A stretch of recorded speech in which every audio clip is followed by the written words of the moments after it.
کے تعلق سے آپ کرما صاحب کی خدمت میں عرض کروں. سارے انبیاء کو پروردگار عالم نے عبد کہا.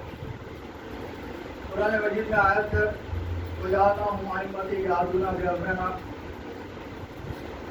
وَأَوْحَيْنَا إِلَيْهِمْ فِعْلَ الْخَيْرَاتِ وَإِقَامَ الصَّلَاةِ وَإِيتَاءَ الزَّكَاةِ وَكَانُوا لَنَا عَابِدِينَ. عابدین کہا انبیاء کو، لیکن ایک صرف رسالت مات کو پروردگار عالم نے اپنا عبد کہا. سبحان الذی اسری بعبدہ لیلا من المسجد الحرام الی المسجد الاقصی. تو صرف رسالت مات کو اپنا عبد کہا. مولا کائنات کو سلطان کہا. ان ہستیوں کو عجیب نام دے رہا ہے پروردگار عالم جو ساری کائنات میں کہیں اور نہیں مل سکتے. اب اس کے بعد امام زمانہ علیہ السلام کے لیے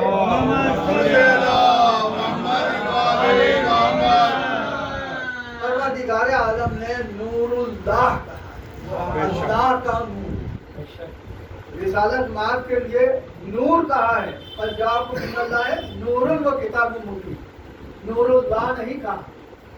تمہارے پاس نور آ رہا ہے اللہ کے پاس سے اور کتاب آ رہی ہے. اور اس کے بعد یا ایھا الذین آمنوا اللہ ورسولہ والنور الذی انزلنا. وہاں بھی ائمہ کے لیے مولا کائنات کے لیے نور کہا، اپنا نور نہیں کہا. لیکن امام زمانہ علیہ السلام کے لیے پروردگار عالم نے آیت پر دیا یریدون لیطفئوا نور اللہ بافواہہم. لوگ چاہتے ہیں کہ نور اللہ کو بجھا دیں اپنی بھوکوں سے. تو معلوم ہوا کہ صرف امام زمانہ علیہ السلام کو پروردگار عالم اپنا نور کہتا ہے، کسی اور کو نہیں کہا. ایک اور نام جو قرآن مجید میں پروردگار عالم نے امام زمانہ کا رکھا بقیت اللہ خیر لکم ان کنتم مؤمنین. بقیت اللہ تمہارے لیے خیر ہے اگر تم مومن ہو. وہ نام ایسے ہیں جو کسی کو پروردگار عالم نے نہیں دیے، صرف امام زمانہ علیہ السلام کو دیے.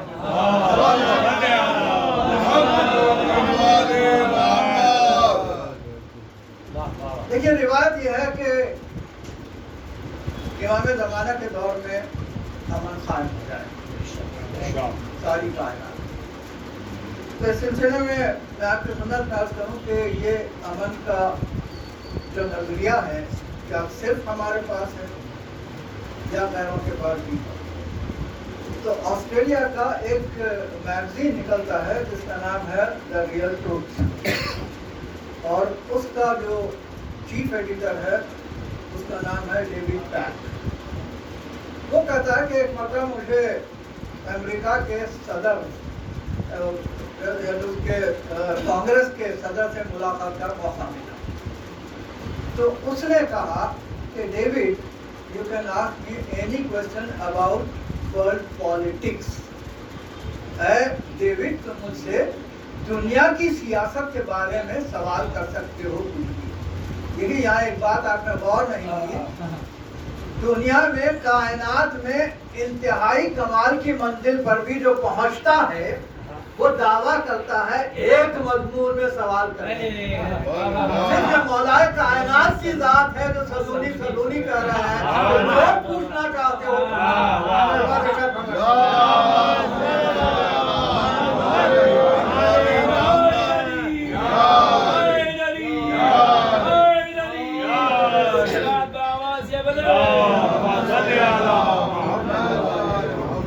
ڈیوڈ پیک نے پوچھا کہ اس ورلڈ پیس پاسبل، کیا دنیا میں امن قائم ہو سکتا ہے؟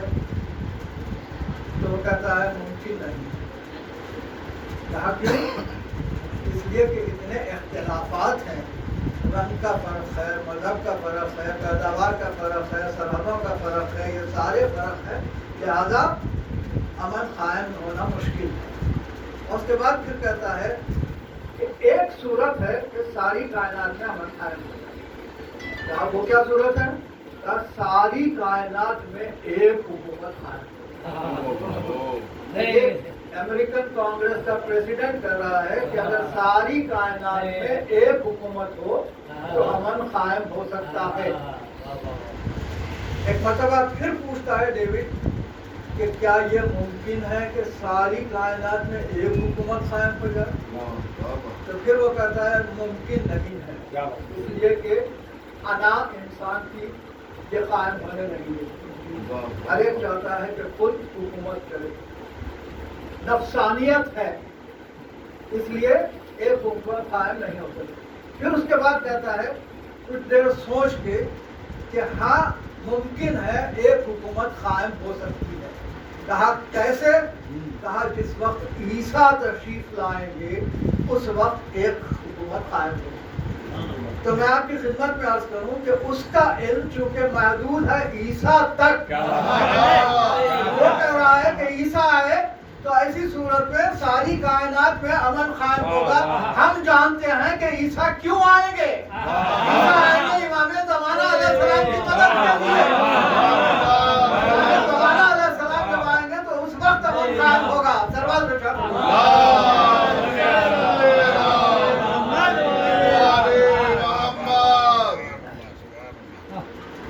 ایک اور ذہن میں جو بچوں کے سوال پیدا ہوتا ہے، ایک روایت یہ بھی ہے کہ ہمارے امام زمانہ میں تشریف لائیں گے تو تلوار کے ساتھ آئیں گے، ذوالفقار کے ساتھ آئیں گے۔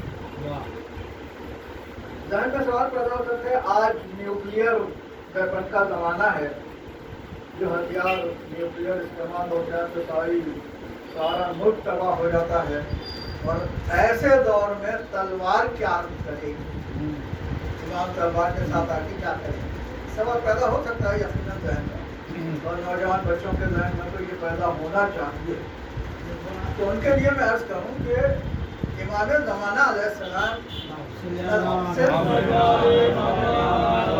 نہ صرف وارث ابراہیم ہے بلکہ وارث داؤد بھی، تو اب لہذا ان کی صفتیں موجود ہونا ضروری ہے۔ ایک روایت یہ بھی ہے کہ 2/3 دنیا ختم ہو جائے گی۔ جب 2/3 دنیا ختم ہو جائے گی تو ختم ہونے کے بھی امکانات کب ہو سکتے ہیں؟ جب نیوکلیئر وار ہو جائے، اور آج کل آثار پیدا ہو رہے ہیں، جو رشیا نے اٹیک کیا ہے یوکرین پر، تو امریکہ کا خیال ہے کہ شاید نیوکلیئر وار ہو جائے، اور نیوکلیئر وار ہو جائے تو ایسی صورت میں جہاں نیوکلیئر بام پڑے گا وہ سارا علاقہ تباہ ہو جائے گا۔ تو جب روایت ہے کہ امام زمانہ کے ظہور سے پہلے 2/3 دنیا ختم ہو جائے گی، تو ممکن ہے کہ یہ نیوکلیئر وار میں 2/3 دنیا ختم جب ہو جائے گی تو سارے نیوکلیئر ویپنز بھی ختم ہو جائیں گے۔ جب نیوکلیئر ویپنز ختم ہو جائیں گے تو اب امام زمانہ ذوالفقار کے ساتھ تشریف لائیں گے، اور پھر اسی سے کام چلایا جائے۔ نہیں، اگر فرض کیجئے کہ نیوکلیئر وار نہیں ہوتی تو ایسی صورت میں پھر تلوار کیا کرے گی؟ تو میں نے آپ کی خدمت میں عرض کیا کہ یہ وارث ابراہیم بھی ہے اور وارث جناب داؤد بھی ہے۔ جناب داؤد کا کیا کام تھا؟ جب کسی لوہے کو ہاتھ لگا دیتے وہ نرم ہو جاتا تھا۔ انبیاء وہ ہیں جنہیں مس کرنے کی ضرورت ہے، یہ وہ ہستیاں ہیں جنہیں مس کرنے کی ضرورت نہیں، اشارہ کرتے ہیں تو سورج پلٹ جاتا ہے، اشارے سے سب کام ہو سکتا ہے۔ تو امام زمانہ علیہ السلام اگر آتے ہوئے بام کی طرف اشارہ کر دیں گے تو وہ وہیں پگھل کے گر جائے گا، پہنچے گا ہی نہیں، اور اگر پہنچ بھی جائے تو چونکہ وارث جناب ابراہیم ہے، جہاں گرے گا وہاں آپ کے بجائے گلزار ہو جائے گا۔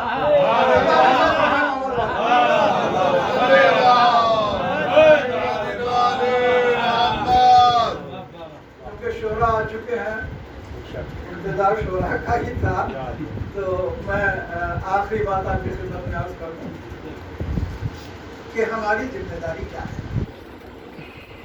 امام زمانہ علیہ السلام میں ہماری ذمہ داری کیا ہے؟ ایک چیز یہ ہے کہ معرفت امام زمانہ ضروری ہے، اور معرفت کے معنی یہ نہیں ہے کہ صرف آپ نام لیتے ہیں کہ امام زمانہ ہے جانتے ہیں، ایسا نہیں۔ اسی لیے تو دعا سکھائی گئی. اللہم عرفنی نفسک فإن لم تعرفنی نفسک لم عارف رسولک. اے مالک اپنے نفس کی معرفت عطا کر. اگر یہ معرفت عطا نہیں کرتا تو ہم رسول کی معرفت نہیں حاصل کرتے. اور جو ہے رسول کی معرفت عطا کر تاکہ تیرے حجت کی معرفت ہو. اور اگر وہ معرفت عطا نہیں کرتا تو حجت کی معرفت نہیں ہوتی. اور اس کے بعد جو ہے لم تعرفنی حجتک ضللت عن دینی. اگر تو حجت کی معرفت عطا نہیں کرتا تو ہم دین سے بہک جائیں گے. تو معلوم ہوا کہ معرفت امام زمانہ ضروری ہے. اور اسی لیے تو ارشاد فرمایا گیا کہ من ماتا ولم یعرف امام زمانے ہی ماتا میتۃ الجاہلیہ. تو معرفت امام زمانہ بے حد ضروری ہے. تو معرفت امام زمانہ حاصل کی. دوسری چیز امام زمانہ کے ظہور کے لیے دعا کیجیے. اسی لیے کہا گیا کہ دعائے فرج ہر نماز میں پڑھی جائے. دعائے فرج پڑھنا بے حد ضروری ہے. اور اس کے بعد امام کے لیے صدقہ دیا جائے. آج دنیا پوچھ سکتی ہے امام کو تمہارے صدقے کی کیا ضرورت ہے؟ تو اللہ کو ہماری عبادت کی کیا ضرورت ہے؟ اللہ کی عبادت کرتے ہیں. اسی طرح صدقہ بھی امام زمانہ کے لیے اگر دیتے ہیں ہم. دیکھیے ایک پرندہ تھا جو چونچ میں تھوڑا سا پانی لا کے جناب ابراہیم کے پاس جب آگ لگائی جا رہی تھی تو وہ تپتا رہا تھا. لوگوں نے کہا ایک خطرے سے کیا ہوگا؟ کہتا ہے جانتا ہوں کچھ نہیں ہوگا لیکن اپنا تعلق ابراہیم علیہ السلام صدقہ دے کے بھی آپ اپنا تعلق امام زمانہ علیہ السلام یہ ضروری ہے. اور اس کے بعد ایک اہم چیز جو ہے وہ یہ ہے کہ امام زمانہ علیہ السلام کو شکایت ہے آپ سے. شکایت کیا ہے؟ شکایت یہ ہے کہ میری رعایت اپنے مسائل میں میری طرف رجوع نہیں کرتی. دیکھیے ہمارے علماء اس منزل پر تھے کہ اگر کوئی مسئلہ درپیش ہوتا تو مسئلہ لکھ کے مولائے کائنات کی گلی میں ڈالتے اور وہاں سے جواب دیتے. یہ تو سلونی کے بے شک. ایک مرتبہ علامہ ہندی نے ایک مسئلہ لکھا اور ذریعے امام مولائے کائنات میں ڈال. کچھ دیر بعد جب اٹھایا ہے تو اس میں بجائے جواب کے یہ لکھا تھا کہ تمہارا امام زمانہ مسجد سہلا میں تشریف فرما ہے اس سے رجوع کرو. تو معلوم ہوا کہ ہمارے آئمہ بھی یہی چاہتے ہیں کہ ہم ہمارے امام سے رجوع کریں. ایک مرتبہ یہ چاہتے ہیں مسجد سہلا میں تو دیکھتے ہیں کہ ایک عربی بیٹھا ہوا عبادت کر رہا ہے. یہ بھی بیٹھ کے عبادت کرنے لگے. صبح کا وقت جب قریب ہوا تو دل میں خیال پیدا ہوا کہ مولا نے مجھے یہاں بھیجا اور ابھی تک امام زمانہ تشریف نہیں لایا. یہ دل میں خیال پیدا ہونا تھا کہ وہ عربی اٹھ جاتے ہیں اور آ کے کہتے ہیں کہ ہندی کے لیے پریشان. اس وقت بھی سمجھتے نہیں کہ انہیں ہندی نام کیسے معلوم ہوا. سمجھنا چاہیے تھا لیکن سمجھنا نہیں. دیکھیے غیبت جو ہے دو قسم کی ہے. ایک شخصی غیبت ہے, ایک شخصیت کی غیبت. شخصیت کی غیبت کیا ہے؟ اگر کوئی نیا عالم آ کے بیٹھ جائے سادہ لباس میں, آپ دیکھیں گے اور سمجھیں گے کہ کوئی جشن سننے کے لیے آگے ہیں, لیکن معلوم کب ہوگا جب وہ منبر پر آئے یا کچھ بیان کریں. تو شخص تو موجود تھا, شخصیت غائب تھی. یہ کہ آپ پہچان نہیں پائے, شخصیت غائب تھی. امام زمانہ کی بھی شخصیت غائب ہوتی ہے, شخص غائب نہیں ہوتے. ایک مرتبہ تشریف لاتے ہیں اور آ کے کہتے ہیں ہندی کیا بات ہے, کیوں پریشان ہو؟ دوسری کہتے ہیں کہ ایک بہت دقیق مسئلہ ہے اور میں اس کو الجھا ہوا ہوں. تو کہنے لگے بتاؤ مسئلہ کیا ہے؟ تم جان کے کیا کرو گے؟ انتہائی دقیق مسئلہ ہے, میں اپنے امام زمانہ سے جواب چاہتا ہوں. انہوں نے کہا میں بھی آپ سے مومن ہوں, مجھے بھی معلوم ہو جائے. تو ایک مرتبہ انہوں نے مسئلہ بیان کیا. جیسے ہی مسئلہ بیان کیا آپ نے جواب دیا اور غائب ہو گئے. اس وقت پتا چلا کہ یہ امام زمانہ علیہ السلام تھے.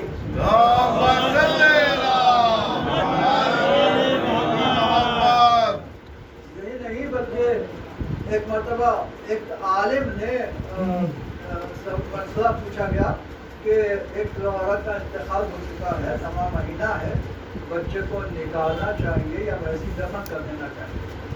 تو عالم نے کہا کہ دفن کر دو. ایک مرتبہ لے کے جانے لگے. ایک شخص آتا ہے، آ کے کہتا ہے کہ مولانا نے کہا ہے کہ بچے کو پیٹ چھیل کے نکالو، اس کے بعد پھر ویسے ہی کیا گیا. اس کے بعد آئے مولانا کے پاس. مولانا آپ نے جب پیغام بھیجا ہے تو ہم نے اس بچے کو نکالا، ماشاءاللہ بچہ صحت مند ہے، اچھا ہے.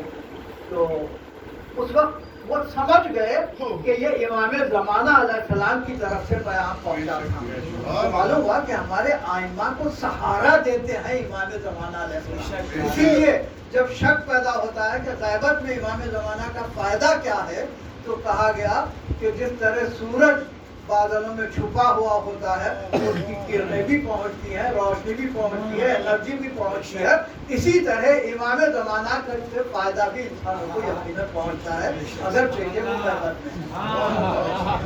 اور حقیقت یہ ہے کہ اس کے ساتھ ہی میں بارگاہ امام زمانہ ہی میں دعا کروں کہ مولا یہ آپ کے چاہنے والے حاضر ہیں، انہیں اپنے حفظ و امان میں رکھیے، پریشانیوں کو دور فرمائیے، مشتاق حضرت زیارات میں مشرف فرمائیے، ہماری عبادتیں بارگاہ الہی میں قبول ہوں، ہم آپ کی نصرت کے قابل ہو جائیں، ہمیں اس راہ پر قائم رکھیے کہ جس راہ پر آپ کی مودت اپنے کمال پر پہنچے. اور تاجیر ہو امام زمانہ علیہ السلام.